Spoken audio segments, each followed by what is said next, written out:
Selamat malam, perkenalkan nama saya Najla. Di sini saya selaku moderator yang bertugas memimpin dan mengatur jalannya debat pada malam ini dengan judul pembelajaran online dan offline di masa pandemi. Seperti biasa, dalam debat terdiri dari dua tim, yaitu tim pro dan tim kontra. Masing-masing tim beranggotakan 3 orang. Baik, sebelum kita mulai debat pada hari ini, alangkah lebih baiknya jika masing-masing tim memperkenalkan diri terlebih dahulu. Baik, silakan untuk tim pro memperkenalkan dirinya terlebih dahulu. Baik, perkenalkan nama saya Dia Aini selaku pembicara satu dari tim Pro. Perkenalkan, nama saya Kalzaizati selaku pembicara 2 dari tim Pro. Perkenalkan, nama saya Sada Mananta selaku pembicara 3 dari tim Pro. Baik, terima kasih kepada tim Pro. Selanjutnya, silakan kepada tim kontra untuk memperkenalkan diri terlebih dahulu. Baik, terima kasih kepada moderator. Perkenalkan, nama saya Lia Astrid Atika selaku pembicara 1 dari tim kontra. Perkenalkan, nama saya Dewi Prilianawati, saya selaku pembicara 2 dari tim kontra. Perkenalkan, nama saya Fitrian Febrianti selaku pembicara ketiga dari tim kontra. Baik, terima kasih kepada tim kontra. Sebelum debat dimulai, saya akan membacakan tata tertib terlebih dahulu. Debat dimulai dengan penyampaian pendahuluan mosi oleh moderator dan dilanjut dengan penyampaian argumen dari masing-masing tim, dan kepada masing-masing tim dimohon untuk selalu menjaga tata tertib. Baik, saya akan membacakan pendahuluan mosi dari pembelajaran online dan offline. Pembelajaran online adalah kegiatan belajar mengajar yang dilakukan secara daring, sedangkan pembelajaran offline adalah kegiatan belajar mengajar yang dilakukan secara tatap muka di kelas. Menurut Anda, manakah yang lebih efektif untuk melakukan kegiatan pembelajaran? Salah satu dampak dari pandemi saat ini adalah terhambatnya proses kegiatan belajar mengajar di semua institusi. Pelaksanaan pembelajaran dilakukan secara daring, namun infrastruktur dan fasilitas belum memadai dan merata, khususnya di luar daerah ibu kota. Banyak faktor yang menyebabkan belajar online dianggap kurang efektif, begitu juga dengan pembelajaran offline, masih banyak faktor yang dapat menghambat jalannya pembelajaran tersebut karena adanya pandemi COVID-19 di Indonesia. Baik, saya akan persilakan kepada tim Pro untuk menyampaikan argumennya terlebih dahulu. Baik, terima kasih sebelumnya kepada moderator. Saya selaku pembicara satu akan menyampaikan argumen saya terkait pembelajaran online dan juga offline. Menurut kami, untuk saat ini pembelajaran yang paling efektif dilakukan adalah pembelajaran online. Pembelajaran online ini diberlakukan karena untuk mengurangi penyebaran virus di masa pandemi sekarang ini, khususnya di Indonesia. Dengan pembelajaran online yang kita lakukan saat ini, tidak hanya menyelamatkan diri sendiri, namun juga kita menyelamatkan banyak orang. Pembelajaran online dapat efektif apabila kita dapat fokus untuk memperhatikan setiap pembelajaran dan menjauhkan hal-hal yang dapat mengganggu konsentrasi kita, seperti tidak mengecek sosial media dan lain-lain. Dengan pembelajaran online, kita juga mampu menghemat waktu yang sangat banyak. Dapat menghemat waktu juga ketika sebelumnya kita berada di dalam perjalanan. Baik, menurut kami seperti itu, moderator. Baik, terima kasih kepada pembicara satu. Selanjutnya saya persilakan kepada pembicara ke-1 dari tim kontra untuk menyampaikan argumennya. Baik, terima kasih kepada moderator. Saya selaku pembicara 1 dari tim kontra tidak setuju dengan argumen yang disampaikan oleh tim pro. Karena menurut kami, pembelajaran online dianggap kurang efektif jika dilakukan. Contohnya, untuk saat ini, masih banyak pelajar yang lebih memilih untuk belajar secara offline dibandingkan dengan online. Alasan yang paling utama adalah kendala jaringan. Nyatanya, fasilitas internet pada saat pembelajaran online kurang memadai. Beberapa pelajar pun juga mengeluh terkait adanya kuota internet. Walaupun pemerintah sudah membagi kuota internet secara gratis kepada pelajar di Indonesia, tetapi masih banyak pelajar yang tidak mendapatkan kuota tersebut. Lalu banyak sekali pelajar yang mengalami lost learning. Hal ini pun dapat menyebabkan mereka bagi pelajar tertinggal beberapa materi yang disampaikan oleh pengajar. Saya lebih setuju untuk pembelajaran offline, karena kita tidak perlu memikirkan terkait jaringan ataupun terjadinya lost learning. Karena materi disampaikan secara langsung oleh pengajar, pembelajaran pun akan lebih efektif dan mudah dipahami. Baik, terima kasih kepada pembicara pertama dari tim kontra atas argumennya. Saya lanjutkan kepada pembicara kedua dari tim pro untuk menyampaikan argumennya. Baik, terima kasih kepada moderator.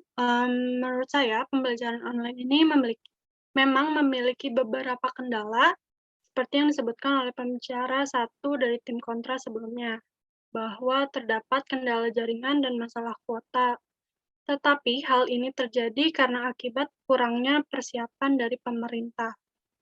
Dan dikarenakan semakin tingginya angka penyebaran virus, sehingga pemerintah dengan sigap mengarahkan untuk melakukan pembelajaran online.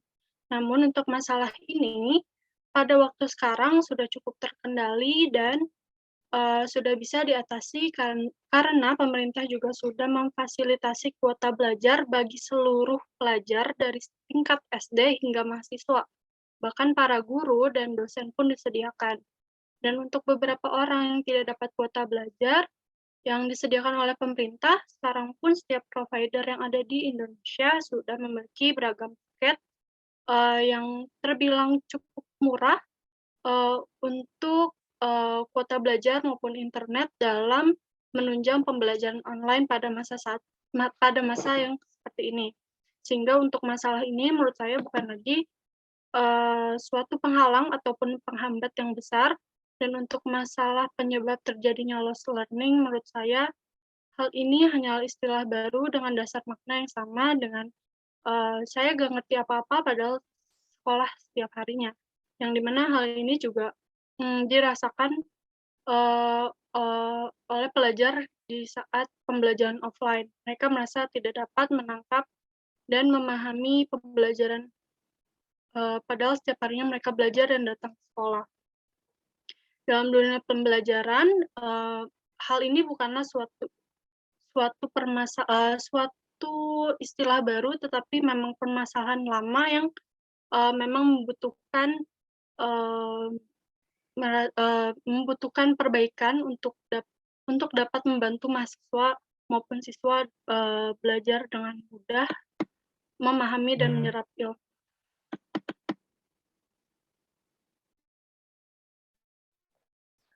Oke, baik, terima kasih atas penyampaian argumennya. Bicara kedua dari tim pro, selanjutnya silakan kepada pembicara kedua dari tim kontra menyampaikan argumennya. Baik, terima kasih kepada moderator. Terima kasih juga untuk para tim pro atas argumennya. Namun kami menemukan beberapa kasus bahwa paket data internet dari pemerintah tidak dapat digunakan dikarenakan kendala dalam proses pendaftaran peserta didik ke Dikti oleh sekolah, universitas, ataupun institut. Selain itu, kami juga ingin menambahkan penyebab selanjutnya yang membuat pembelajaran online tidak efektif adalah terkait soal pemberian materi pembelajaran yang tidak berjalan semestinya.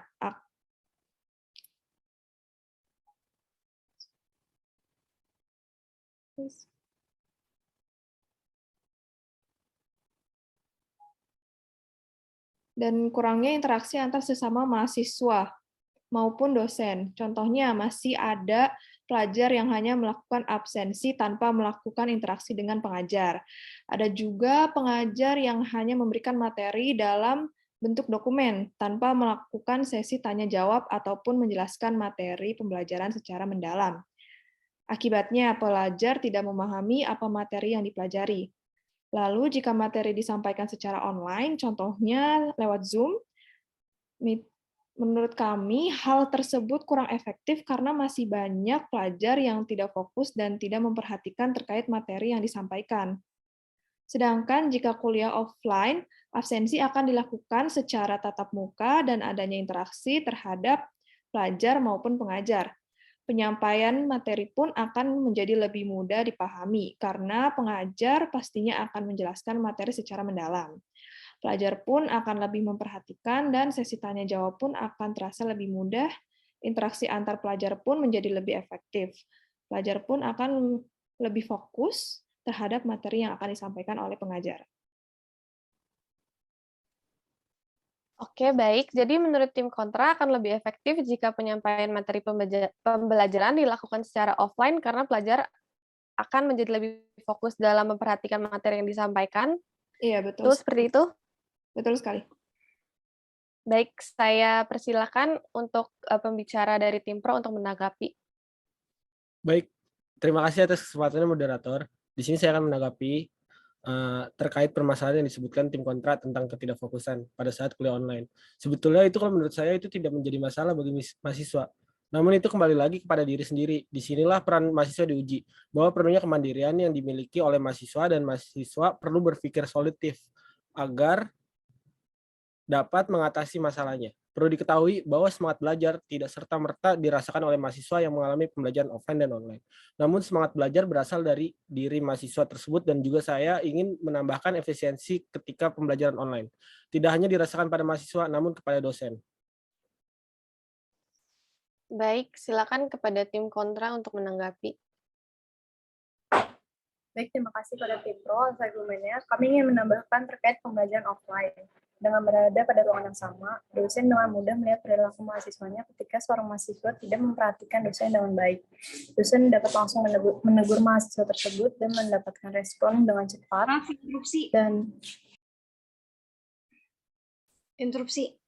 Iya, baik. Sebentar, silakan dilanjut untuk tim kontra.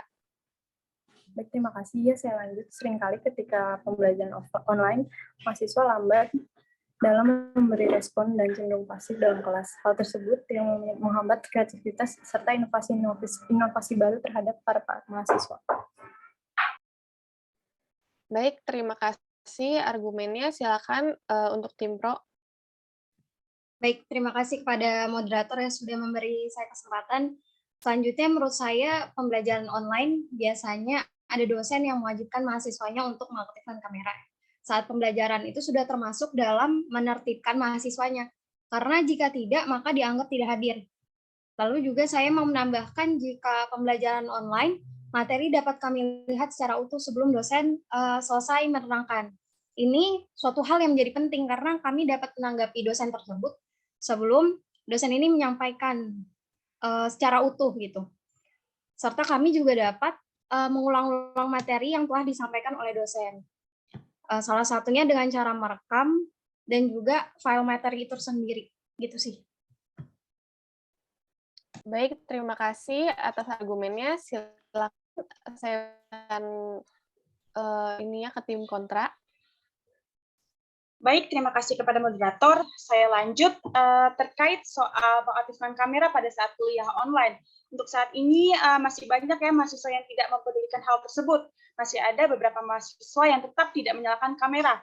Dan untuk soal materi seperti yang kami bilang sebelumnya ya, alangkah lebih efektif lagi jika dilakukan secara tatap muka karena dosen pun akan menjelaskan lebih detail dan mahasiswa pun akan lebih mudah paham dan memperhatikan materi yang disampaikan. Untuk mendapatkan file materi, kuliah tatap muka pun juga bisa mendapatkan materi gitu. Hal tersebut tuh karena kita pun bisa memintanya secara langsung kepada dosen. Dan komunikasi kita sesama dosen pun menjadi lebih lancar. Seperti itu, moderator. Baik, terima kasih kepada tim kontra. Selanjutnya dipersilakan kepada tim pro untuk menanggapi. Menurut kami, tim pro nggak mungkin kalau saat ini kita melakukan pembelajaran offline. Pertanggal 25 November 2021, angka kematian dikarenakan COVID sudah menurun banyak. Rata-rata per hari adalah 10 orang, dan yang meninggal pada tanggal 25 November 2021 sebanyak 16 orang. Walaupun angka ini sudah sangat kecil dibandingkan tanggal 31 Agustus kemarin, yang sampai mencapai 1.789 orang rata-ratanya, yang terpenting saat ini bukan mengenai statistik, namun bagaimana kita bisa menyelamatkan semua orang, termasuk melakukan pembelajaran daring ini, yang akan mengurangi kemungkinan terpapar dan menularkan virus pada orang lain. Gitu, moderator. Baik, untuk tim kontra bagaimana? Apakah ada bantahan terkait argumen yang disampaikan oleh tim pro? Terima kasih kepada moderator. Jadi bisa dilihat pada bulan November kasus COVID di Indonesia sudah menurun. Bahkan beberapa kampus sudah melakukan PTM. Jadi bukan menjadi suatu alasan untuk tidak kuliah secara offline. Syukurlah sudah banyak sekolah yang menetapkan PTM, yaitu pembelajaran tatap muka, seharusnya PTM dapat diadaptasikan juga di wilayah kampus. Baik, terima kasih kepada tim kontra. Silakan untuk tim pro, apakah ada sanggahan? Saya ingin menyanggah ya di sini. PTM untuk di wilayah kampus menurut kami masih sangat sulit ya untuk dilakukan. Dikarenakan terlalu banyak mahasiswa yang seringkali berbuat curang dengan alasan pergi ke kampus misalnya. Namun akhirnya pergi nongkrong dan lain-lain. Masalah bertambah ketika adanya pembelajaran tatap muka, yaitu adanya tawuran antar siswa lah atau apa. Jadi perilaku ini tidak luput dan berkemungkinan mahasiswa akan melakukan hal serupa seperti bermain dan berkumpul antar mahasiswa. Oke, baik. Terima kasih kepada tim pro. Silakan untuk tim kontra untuk menanggapi. Baik, terima kasih. Jadi gini ya, tidak bisa disamaratakan antara mahasiswa dan anak sekolah. Mahasiswa berumur 17 tahun ke atas. Mahasiswa sudah diwajibkan untuk melakukan vaksinasi, sedangkan anak sekolah tidak. Tidak semua mereka melakukan vaksinasi. Jika ingin melarang adanya PTM, maka seharusnya anak sekolahanlah yang tidak keluar rumah. Lagi pula sudah sangat turun jumlah kasus di Indonesia, sudah banyak yang menerapkan 3M. Mahasiswa juga sudah terbiasa dengan memakai masker 2 lapis. Kebutuhan mahasiswa untuk tatap muka lebih penting karena menyangkut akademik dan karir mahasiswa ke depannya. Baik, jadi menurut tim kontra yang seharusnya melakukan PTM itu mahasiswa ya. Dikarenakan mahasiswa sudah diwajibkan untuk vaksin dibandingkan dengan anak sekolah. Iya, betul. Oke, terima kasih. Silakan untuk tim pro, apakah ada argumen lain? Baik, perlu diingat bahwa pembelajaran ini tidak hanya menyangkut diri sendiri, namun ini terkait banyak jiwa ke depannya. Lingkungan di lingkungan sekolah cukup kecil dan kemungkinan untuk diberlakukan PTM dengan adanya batasan maksimal dalam pertemuan memungkinkan. Bagaimana dengan mahasiswa yang satu jurusan memiliki ratusan mahasiswa? Apakah mereka yang tidak dapat melakukan PTM akan merasa adil dengan sistem saat ini? Gitu, moderator. Untuk hal itu tuh sudah menjadi konsekuensi ya apabila mereka tidak menyetujui perkuliahan tatap muka ini. Jadi jika emang tidak memungkinkan, biarkan aja mereka tuh tetap melakukan pembelajaran secara daring. Oke, baik. Tetap tenang. Silakan dengan tim pro. Di sini kita sama diskusi berusaha kami. Terima kasih kepada moderator.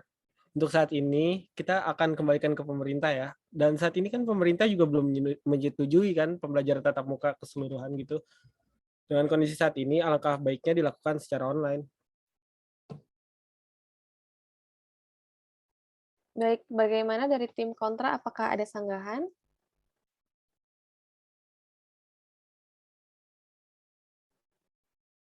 Oke, tidak ada. Baik, saya tutup sesi debat malam hari ini. Terima kasih kepada tim pro dan tim kontra yang telah melakukan debat pada malam ini. Selamat malam. Terima kasih moderator. Selamat malam. Malam. Terima kasih. Selamat malam.